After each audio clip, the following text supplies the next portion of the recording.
আসসালামু আলাইকুম রহমতুল্লাহি ওয়া বারাকাতুহু।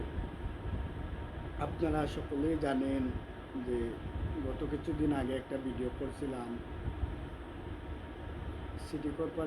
ঢাকা সিটি কর্পোরেশন থেকে রিক্সা চালক ভাইদের 50,000 টাকা করে ক্ষতিপূরণ এবং তাদের চাকরির ব্যবস্থা করা হয়েছে।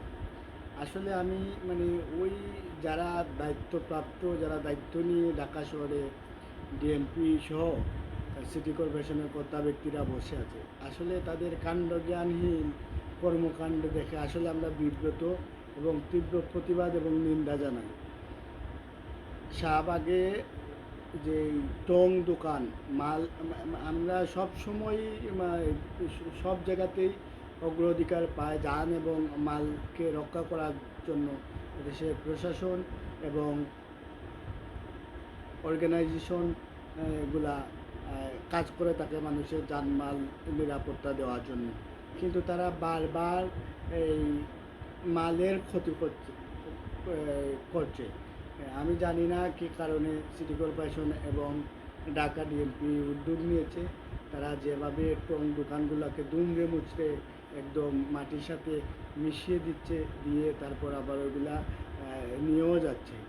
এই যে গরিব এবং গরিবের প্রতি অমানবিক নির্যাতন, এটা আসলে কাম্য নয়। আসলে আমরা এটা তীব্র প্রতিবাদ জানাই, এটা যেন বন্ধ হয় আর তাদেরকে যেন সুশৃঙ্খল একটা আওতার মধ্যে নিয়ে আসতে পারে, তার জন্য আমি খুদার আহ্বান জানাই। আমরা সবাই অবগত আছি, সোশ্যাল মিডিয়ার মাধ্যমে দেখতে পারি বিশ্বের উন্নত দেশ আমেরিকাতেও ফুটপাত বসে। আমাদের পার্শ্ববর্তী দেশ ইন্ডিয়াতে তাদের রুলস রেগুলেশনের ভিতরে তারাও ফুটপাতে দোকানদারি করে। তাদের এখানে প্রতি সপ্তাহে একদিন বিভিন্ন জায়গায় রাস্তা ব্লক করে রাস্তার মাঝেই ফুটপাতের দোকানগুলো বসে আমরা দেখতে পাই। ফার্স্ট ওয়ার্ল্ডের অনেক কান্ট্রিতে আইন মেনে ফুটপাতে দোকানদারি করে। আমাদের এটাও থাকবে, এটা মানে বন্ধ করা যাবে না।